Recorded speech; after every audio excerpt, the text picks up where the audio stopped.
हे दोस्तों नमस्कार। एक बार फिर से स्वागत है आपके अपने यूट्यूब चैनल गुरुजी एग्जाम सेंटर पर। तो दोस्तों हम यहाँ पर सामान्य ज्ञान का टेस्ट लगाएंगे जो कि आपका डेली यहाँ पर 9:10 में आपके क्लास स्टार्ट होती है। अगर आप नए हैं तो चैनल को सब्सक्राइब भी करिएगा और प्लेलिस्ट के माध्यम से यूपी जीके, हिंदी और साथ साथ में करंट अफेयर और रीजनिंग के भी टेस्ट आप लगा सकते हैं। तो चलते स्टार्ट करते हैं। गुड इवनिंग सभी को, गुड इवनिंग सभी को, जय हिंद सभी को, वंदे मातरम। चलिए स्टार्ट करें। चलिए तो पहला प्रश्न आपका दिया गया है जो कि काफ़ी अच्छा प्रश्न आपका दिया गया है।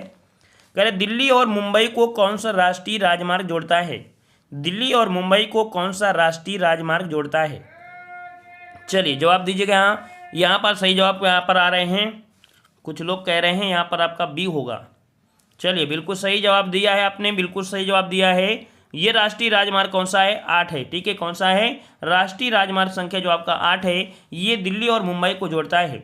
अगर देखा जाए तो ये राजमार्ग जो आपका है आपके दिल्ली, जयपुर, अजमेर, उदयपुर, अहमदाबाद, बड़ौदा, मुंबई ऐसे निकल कर आता है। ठीक है, चलिए आगे बढ़ते हैं। प्रश्न आपसे अगला क्वेश्चन पूछा गया है कि निम्नलिखित में से कौन सा एक शिखर उच्चतम है?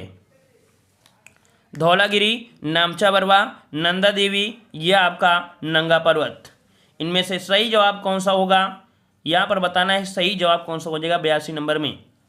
तो यहाँ पर याद रखिए इनमें से ऑप्शन राइट आपका बनेगा आपकी धौलागिरी। कौन सी आपकी है? धौलागिरी है। ऑप्शन राइट आपका हो जाएगा कौन सा? यहाँ पर ए हो जाएगा धौलागिरी। ठीक है, आगे आते हैं। प्रश्न आपसे अगला पूछा गया है कि पश्चिम से पूर्व की ओर निम्नलिखित में से कौन सा एक पहाड़ियों का सही क्रम है?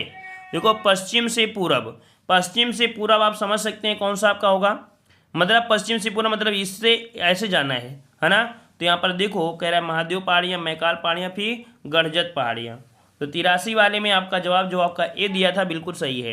ये महादेव पहाड़ियाँ मतलब जो आपका भारत ऐसे है ना। तो इसमें से महादेव पहाड़ियाँ, मैकाल पर्वत, आपका गढ़जात पहाड़ियाँ। तो यहाँ पर आपका ए जवाब सही हो जाएगा। अगला क्वेश्चन आपसे पूछा गया है, कह रहा आपसे यहाँ पर हरिद्वार निम्नलिखित में से किस एक उद्योग के लिए जाना जाता है? चलिए हरिद्वार निम्नलिखित में से किस एक उद्योग के लिए जाना जाता है? चलिए यहाँ पर आपका देखो धार्मिक के लिए तो आपका है ही, इसमें कोई बड़ी बातें नहीं है, लेकिन आपके प्रमुख उद्योग के लिए भी आपका जाना जाता है ना। यहाँ पर आपका जवाब आपका बनेगा ऑप्शन राइट। भेल जो आपके यहाँ पर है ना, भेल भी आपका है, सिडकुल भी आपकी है, इलेक्ट्रॉनिक भी आपके यहाँ पर है। मतलब कह सकते हैं कि यहाँ पर जवाब हो जाएगा 84 का ऑप्शन सी, हैवी इलेक्ट्रिकल से के लिए। किसके लिए आपका है? हैवी इलेक्ट्रिकल से के लिए है। तो आपका जवाब यहाँ पर आपका सी हो जाएगा। ठीक है, आगे आते हैं। मतलब हैवी इलेक्ट्रिकल समझते हैं, भारत हैवी इलेक्ट्रिकल्स मतलब भेल। ठीक है, आगे आते हैं। प्रश्न आपसे अगला है कि कर्क रेखा निम्नलिखित में से किस एक से होकर गुजरती है? निम्नलिखित में से किस एक से होकर गुजरती है? असम, मणिपुर, मिजोरम और आपका नागालैंड। इनमें से सही जवाब कौन सा बनेगा? तो आपने मित्र पर गमछा झार वाली ट्रिक भी पढ़े होंगे। तो मित्र पर गमछा झार, तो यहाँ पर मी से मिजोरम, जवाब यहाँ पर सी आपका राइट हो जाएगा। मिजोरम से होकर गुजरती है, याद रखिएगा। ठीक है, और आपके भारत में 8 राज्यों से होकर गुजरती है। अगला क्वेश्चन आपका दिया है, हानिकारक पराबैंगनी अल्ट्रावायलेट विकिरण भूपृष्ठ तक आने में निम्नलिखित में से किस एक के द्वारा अधिकांश आवेशित कर लिए जाने के कारण अधिकांश रोक ली जाती है? मतलब जो आपकी अल्ट्रावायलेट किरणें होती है, पराबैंगनी किरणें होती हैं, वो जो आपकी पृथ्वी में आती हैं लेकिन रोक ली जाती हैं। किसके माध्यम से? तो एक आपकी परत होती है ना, एक मंडल होता है, और ये मंडल कौन सा होता है? तो आपका समताप मंडल, क्योंकि समताप मंडल में ही आपकी ओजोन परत है। ठीक है, ओजोन परत है। तो आपका जवाब यहाँ पर ए सही हो जाएगा। ठीक है, आगे बढ़ते हैं। प्रश्न से अगला पूछा गया है, कह रहा है अफ्रीका में विक्टोरिया फॉल्स किस नदी पर अवस्थित है? मतलब जो आपका विक्टोरिया जलप्रपात आपका है वो किस नदी पर आपका है यहाँ पर देना है। कह रहा है जाहर, ऑरेंज, जाम्बेजी और आपका नाइजर। तो यहाँ पर आपका जवाब कौन सा बनेगा? चलिए 87 का जवाब यहाँ पर देना है। और याद रखिएगा कि यहाँ पर आपका जो जाम्बेजी नदी है ना, कौन सा है? ऑप्शन सी हो जाएगा। जाम्बेजी नदी ही यहाँ से कह सकते हैं कूद पड़ती है, मतलब यहाँ से निकलती है, और मुख्य जलप्रपात आपका सबसे लंबा आपका यही है। ठीक है ना। और यहाँ पर आगे आते हैं। प्रश्न से अगला पूछा गया है कि माउंट मेरापी, क्या कह रहा है आपसे? माउंट मेरापी निम्नलिखित में से किस एक द्वीप पर अवस्थित है? चलिए यहाँ पर आपका दिया गया है माउंट मेरापी, यह आपका पड़ता कहाँ पर है? चलिए यहाँ पर जवाब दीजिए 88 नंबर में। तो आपका जवाब पड़ता है सुमात्रा। मतलब कह सकते हैं कि इंडोनेशिया के माउंट मेरापी इंडोनेशिया के सबसे सक्रिय ज्वालामुखियों में से एक है और इसको लेकर पहले से ही चेतावनी जारी की गई थी। और इंडोनेशिया के ज्वालामुखी की जो संकट है वो आपका समन्वय प्रमुख केंद्र आपका यही है। तो यहाँ पर जवाब हो जाएगा कौन सा आपका बी हो जाएगा सुमात्रा। ठीक है, आपका सुमात्रा हो जाएगा। ठीक है, और मेरापी ने कह सकते हैं कि अभी सक्रिय भी हुआ था, है ना, 2021 में भी सक्रिय हुआ था आपका। इस कारण से ये क्वेश्चन आपका पूछा जा रहा है। ठीक है, अगले प्रश्न का आते हैं। प्रश्न से अगला पूछा गया है कि जब इलाहाबाद में मध्याह्न के 12 बजे होंगे तो वेलिंगटन अर्थात न्यूजीलैंड में लगभग समय निम्नलिखित में से कौन सा होगा। अब ये आपके लिए कठिन है ना, ये आपका कठिन है क्योंकि आपको ये नहीं पता है कि आपका पड़ता कहाँ पर है। मतलब कोई भी देश दे सकता है, न्यूजीलैंड हो सकता है या कोई भी हो सकता है। तो यहाँ पर कह सकते हैं ये थोड़ा सा आपको दिक्कत हो सकती है। बस यहाँ पर कह सकते हैं भारत की जो आपकी जाती है वो आपकी 12 बजे, मतलब आपके कह सकते हैं 82:30, है ना, 82:30 आपकी जाती है जो आपके यहाँ पर इलाहाबाद से जाती है। और जो न्यूजीलैंड से जाती है उस समय के हिसाब से जाएंगे तो ये जो आपका कौन है तो आपके 6:30 हो जाएगा। मतलब यहाँ पर बजा होगा 6:30। सिंपल सी अगर हम बात करें कि यहाँ पर आपका जो ग्रीनविच है वहाँ पर आपका 0 होता है। जब वहाँ पर आपका 1 बजा होता है तब यहाँ पर आपका 5:30 बजा होता है ना, 5:30 बजा होता है अपने भारत में। तो इसका मतलब यहाँ पर 6:30 बजा है।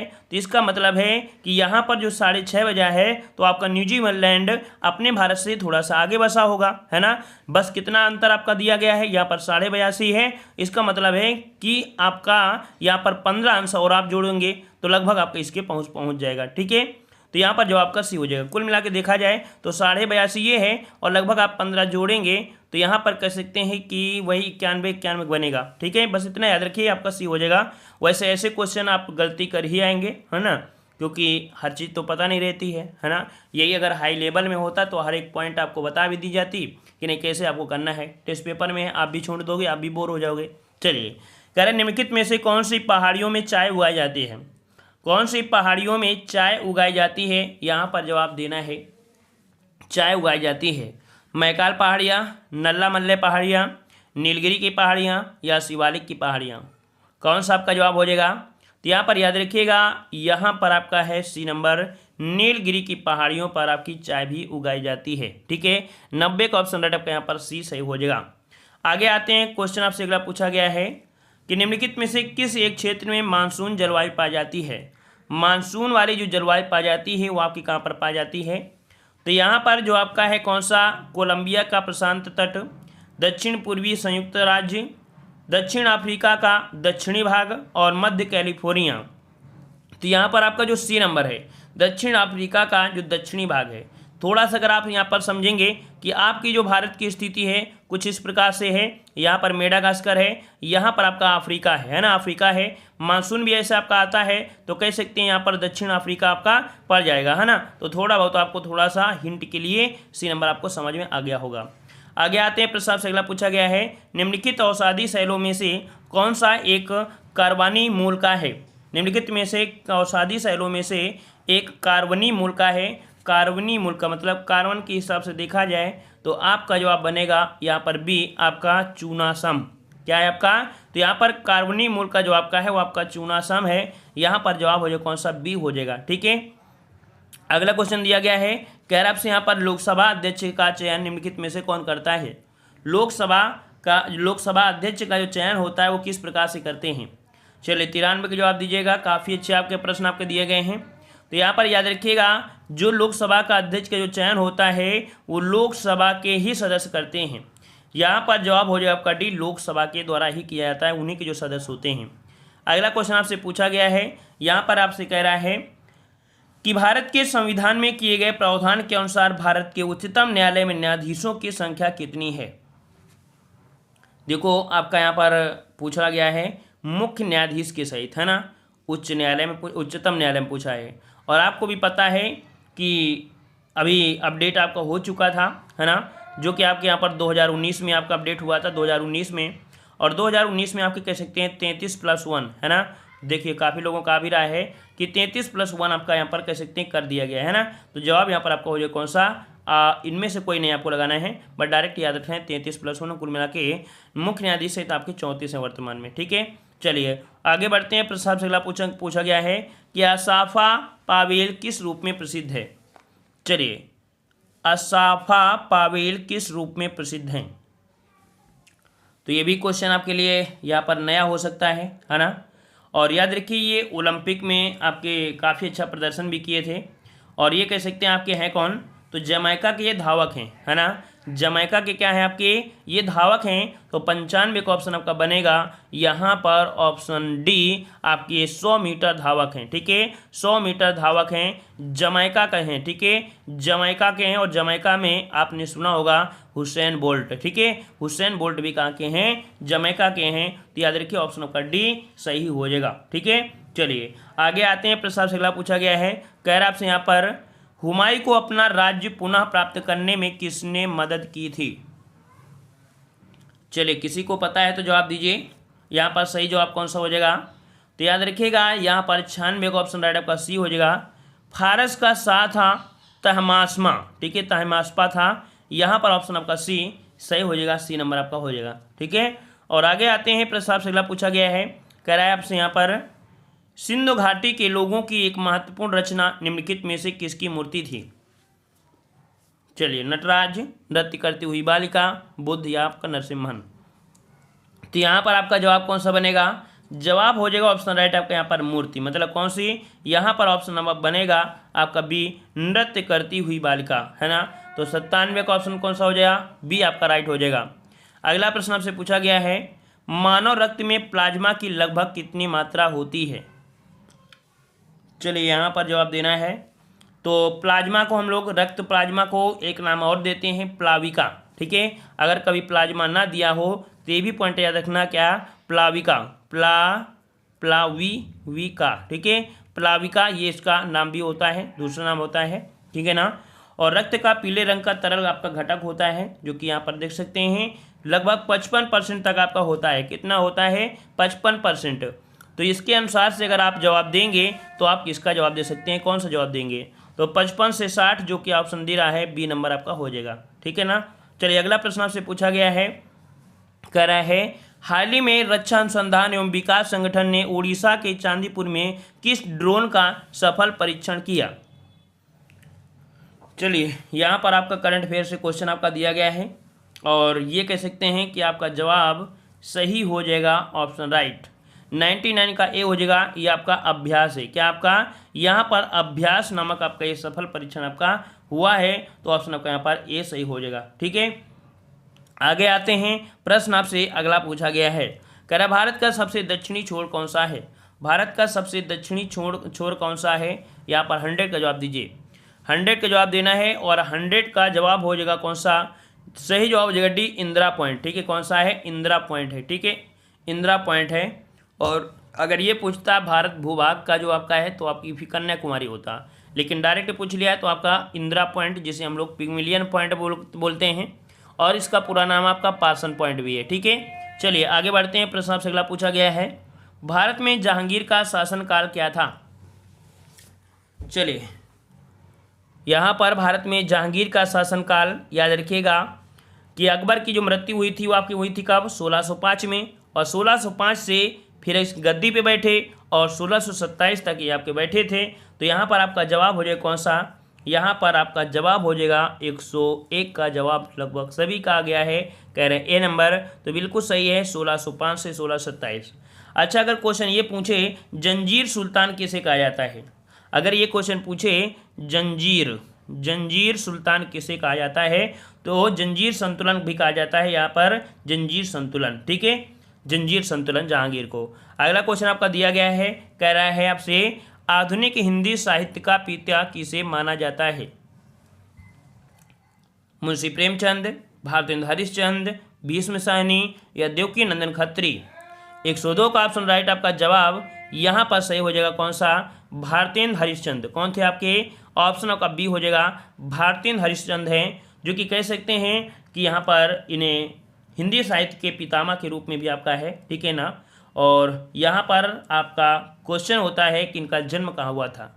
कभी कभी ये भी क्वेश्चन पूछ लेता है इनका जन्म कब हुआ था, क्योंकि इनके अनुसार आपका हिंदी साहित्य भी स्टार्ट हुआ, हिंदी आपका स्टार्ट हुआ तो आपके यहाँ पर 9 दिसंबर 1950 को। ठीक है, 9 दिसंबर 1950 को काशी में हुआ था।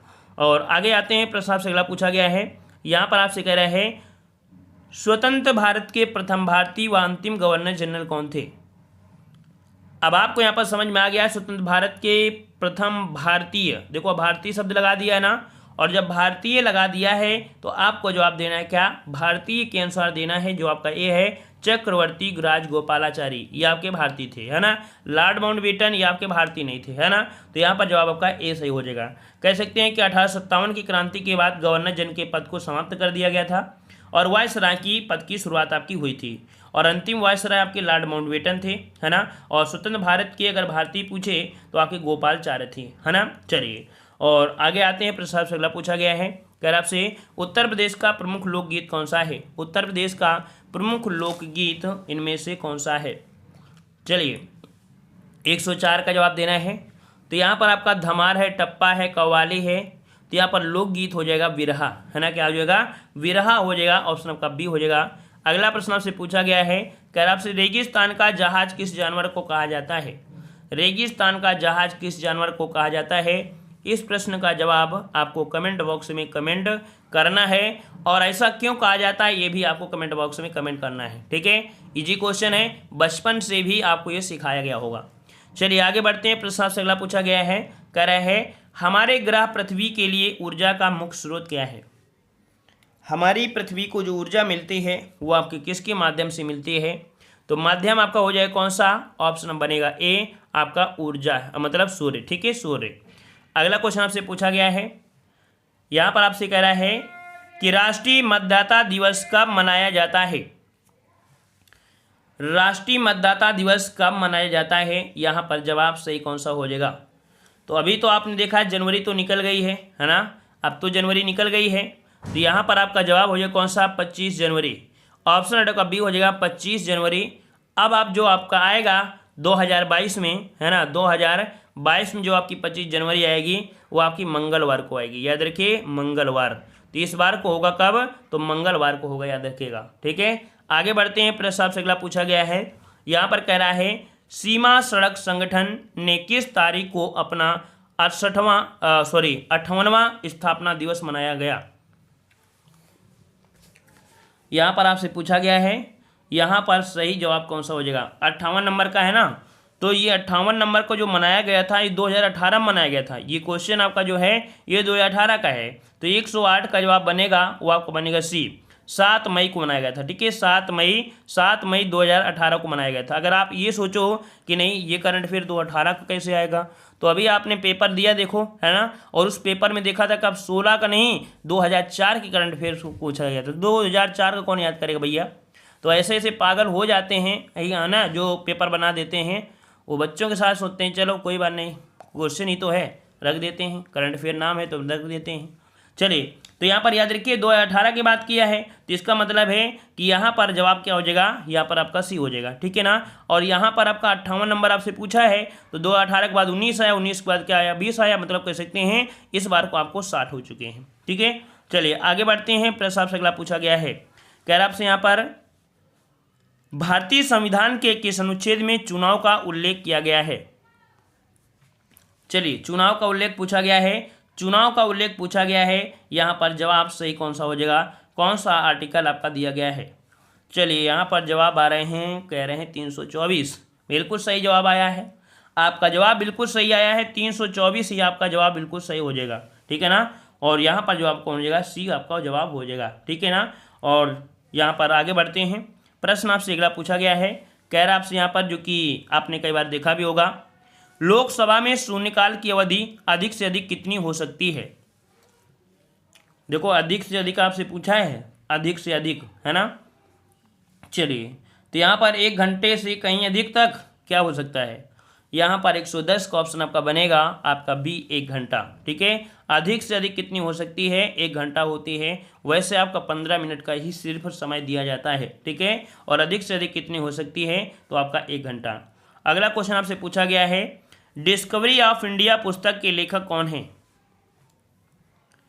चलिए डिस्कवरी ऑफ इंडिया के अब पूछा गया है, मतलब भारत की खोज, है ना, भारत की खोज। तो यहाँ पर आपका जवाब हो जाए कौन सा, ऑप्शन राइट 111 का जवाब बनेगा, ऑप्शन आपका पूछा गया है तो आपका जवाब हो जाएगा बी, आपके जवाहरलाल नेहरू। ठीक है, कौन आपके हैं? तो जवाहरलाल नेहरू ने यहाँ पर पुस्तक लिखा है, मतलब लेखक हैं। अगला क्वेश्चन आपसे पूछा गया है, यहाँ पर आपसे कह रहा है ऐतिहासिक विक्टोरिया पार्क, जिसे अब जंग ए आज़ादी पार्क का नाम दिया गया है, कहाँ पर स्थित है? चलिए यहाँ पर याद रखिए विक्टोरिया पार्क। विक्टोरिया पार्क कहाँ पर है? अमृतसर, इलाहाबाद, झांसी या मेरठ? जवाब हो जाएगा ऑप्शन राइट आपका डी, याद रखिए कहाँ पर है? तो आपके मेरठ में है। मेरठ, जो कि मेरठ कॉलेज के खेल मैदान विक्टोरिया पार्क को प्रथम स्वतंत्रता संग्राम के समय ब्रिटिश अफसरों ने जेल बना रखी थी और कैदियों को छुड़ाने के बाद यहाँ लोगों ने दीवारें वगैरह सब तोड़ दी थी। बाद में यह आज़ादी के लिए होने वाला सभा का प्रमुख केंद्र भी बन गया था। जवाब यहाँ पर डी सही हो जाएगा। आगे बढ़ते हैं, प्रश्न आपसे अगला पूछा गया है, रिकार्डो के लगान सिद्धांत में किस प्रकार के बाजार के अस्तित्व की अवधारणा है? इकोनॉमिक्स का क्वेश्चन आपका दिया गया है और रिकार्डो के विचार में लगान का संबंध केवल भूमि से है। किससे है? केवल भूमि से होता है, अन्य साधनों से नहीं होता है। तो इन ऑप्शन में अगर हम देखेंगे तो आप जवाब दे पाओगे किसका? तो यहाँ पर 113 का ऑप्शन आपका बनेगा बी नंबर, पूर्ण अधिकार होता है। भूमि वाले में पूर्ण अधिकार होता है। जवाब हो जाएगा कौन सा? यहाँ पर आपका बी सही हो जाएगा। ठीक है, आगे बढ़ते हैं, प्रश्न आपसे अगला पूछा गया है, कह रहा है आपसे कि दो कांच के गिलास एक दूसरे से, मतलब यहाँ पर चिपका दिए गए हैं, मतलब कैसे अंदर है और कैसे उनको अलग कैसे करेंगे? पढ़ा भी होगा कि एक दूसरे के अंदर यहाँ पर चिपक गए हैं और उनको आप कैसे अलग करेंगे, कौन सी स्थिति से अलग करेंगे, किस प्रकार से करेंगे? तो ऐसी स्थिति में कह रहा है अंदरूनी गिलास में गर्म पानी डालकर, गिलासों को शीतल जल में डालकर, बाहरी गिलास को गर्म पानी में डालकर या जोरों से पीट कर। चलिए 114 का जवाब देना है, थोड़ा सोच समझ के जवाब दीजिए कि बताइए कैसे हो सकता है ये। तो यहाँ पर दिया अंदरूनी गिलास में, अगर अंदर वाले गिलास में अगर पानी डालोगे तो और वो थोड़ा सा टिकलेगा, मतलब कह सकते गर्म होगा तो और चिपक जाएगा। तो पहला ऑप्शन यहाँ पर पूरा गलत हो जाएगा और पहला गलत हुआ है तो सी नंबर आपका सही हो जाएगा। बाहरी गिलास को गर्म पानी में डाल दीजिए, वो थोड़ा सा और हीट होगा, हल्का सा फैलेगा और निकल आएगा, तो ऑप्शन आपका सी हो जाएगा। ठीक है, आगे आते हैं, प्रश्न आपसे अगला पूछा गया है, वह नदी कौन सी है जिसका उद्गम भारत में नहीं है? 115 नंबर जवाब दिया गया है। तो यहाँ पर देखिए चिनाब, सतलज, ब्यास, रावी। तो यहाँ पर देखो आपका जवाब सी हो जाएगा सतलज नदी। कौन सी आपकी है? तो सतलज नदी है, ये आपके कह सकते हैं उसका उद्गम भारत में नहीं है, ये तिब्बत के मानसरोवर झील के राकस ताल से है। ऑप्शन सी हो जाएगा। अगला क्वेश्चन आपसे पूछा गया है, निम्नलिखित में से कौन वर्तमान केंद्रीय कृषि एवं किसान कल्याण मंत्री हैं? चलिए यहाँ पर आपके कौन से हो जाएंगे? यहाँ पर दिया है राधा मोहन सिंह, फिर दिया है उमा भारती, मुख्तार अब्बास नकवी और चौधरी बीरेन्द्र सिंह। 116 के अकॉर्डिंग आपका जवाब यहाँ पर कौन सा हो जाएगा? तो याद रखिएगा इनमें से जो आपके हैं वो रामेश्वर सिंह हैं। कौन से आपके हैं? जो आपके केंद्रीय कृषि एवं विकास केंद्रीय कृषि एवं जो आपके मंत्री हैं, ये आपके चेंज भी हो गए थे अभी, है ना, इनका आपका चेंज भी हुए थे और या कह सकते हैं श्री राधा मोहन सिंह द्वारा यतित के रूप में है। तो इनके अनुसार आपको लगा दीजिएगा, क्योंकि इसके अनुसार पूछा है तो जवाब यहाँ पर आपका ए ही लगा दीजिएगा। ठीक है, कोई दिक्कत आपके यहाँ पर नहीं है। ठीक है, आगे बढ़ते हैं, प्रश्न आपसे अगला पूछा गया है, यहाँ पर आपसे कह रहा है, यहाँ पर कह रहा है हाल ही में अंतर्राष्ट्रीय क्रिकेट परिषद आईसीसी ने किसे आईसीसी मैच रेफरी के अंतर्राष्ट्रीय पैनल में शामिल किया है? यहाँ पर आपका जवाब सही क्या बनेगा? ये आपके हैं कौन? तो आपका जवाब हो जाएगा ऑप्शन राइट 117 का जवाब बनेगा यहाँ पर आपका सी। ये आपके कौन है? तो जीएस लक्ष्मी। ये आपके कौन है? जीएस लक्ष्मी है। ठीक है, जीएस लक्ष्मी है।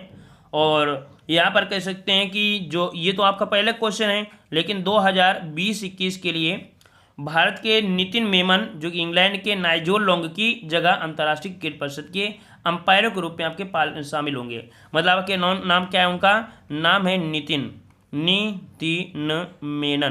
मेनन। ये आपके 2020-21 के लिए हैं। ठीक है, अगला क्वेश्चन आपसे पूछा गया है, कह रहा है दृष्टिपटल अर्थात रेटिना पर जो चित्र बनता है वो कैसा होता है? रेटिना पर जो चित्र बनता है वो कैसा होता है? चलिए यहाँ पर जवाब दीजिए, यहाँ पर सही जवाब कौन सा हो जाएगा? चलिए जवाब आ रहे हैं वस्तु के बराबर एवं उल्टा, या और कौन सा हो जाएगा? तो यहाँ पर आपका बनेगा वस्तु से छोटा व उल्टा। तो जवाब हो जाएगा सी नंबर। आगे आते हैं, प्रश्न सबसे अगला पूछा गया है, कह रहा है जीएसटी कानून लागू करने वाला पहला राज्य कौन सा है। चलिए, जीएसटी के बारे में पूछा गया है और यहाँ पर आपका जवाब सही कौन सा बनेगा। तो यहाँ पर पहला राज्य आपका कौन सा बना था, यहाँ पर जवाब तमिलनाडु, दिल्ली, असम और आपका महाराष्ट्र। सही जवाब बनेगा सी नंबर आपका असम। कौन सा है आपका, तो आपका असम हो जाएगा। ठीक है, चलिए और आगे बढ़ते हैं, प्रश्न से अगला पूछा गया है। हाँ, अगर ये क्वेश्चन पूछे 2020 में, मतलब कह सकते हैं कि जो आपके कोरोना काल के बचाव हेतु मास्क की अनिवार्यता को लेकर कानून बनाने वाला देश में पहला स्थान बना था राजस्थान। ठीक है, ये क्वेश्चन आपको करंट अफेयर के याद रखना है। और अगला क्वेश्चन आपसे पूछा गया है, कर आपसे यहाँ पर वैट का पूरा नाम क्या है, वैल्यू एडेड टैक्स। क्या है, वैल्यू एडेड टैक्स है। आपका जवाब यहाँ पर कौन सा हो जाएगा, value added tax, value added. हाँ, तो जवाब भी हो जाएगा बी, आपका जवाब हो जाएगा बी नंबर। ठीक है, आगे बढ़ते हैं, प्रश्न आपसे अगला पूछा गया है, कोयना हाइड्रो इलेक्ट्रिक परियोजना किस राज्य में स्थित है। कोयना पूछा गया है, महाराष्ट्र राज्य की है, एक बहुउद्देशीय परियोजना। कहाँ कर, महाराष्ट्र की है, तो आपका जवाब हो जाएगा आपका ए नंबर। महाराष्ट्र राज्य की बहुउद्देशीय परियोजना आपकी नदी घाटी है, जो कि सतारा जिले में स्थित है। ठीक है, सतारा जिले में आपका स्थित है। ठीक है, याद रहेगा। चलिए आगे आते हैं, प्रश्न आपसे अगला पूछा गया है कि किस व्यक्ति के नाम पर भारतीय सिनेमा का सबसे प्रतिष्ठित अवार्ड है। चलिए 122 का जवाब, तो आपने देखा होगा दादा साहब फाल्के पुरस्कार, सुना है कि नहीं सुना है, सुना है आपने, तो आपने बिल्कुल सही सुना है, दादा साहब फाल्के पुरस्कार है। और यहाँ पर कह सकते हैं कि इसकी जो शुरुआत की गई थी वो आपकी कब की गई थी, तो ये शुरुआत हुई थी आपके 1969 में। 1969 में दादा साहब फाल्के पुरस्कार की यहाँ पर शुरुआत की गई थी। पॉइंट आपको याद रखना है। ठीक है, आगे बढ़ें।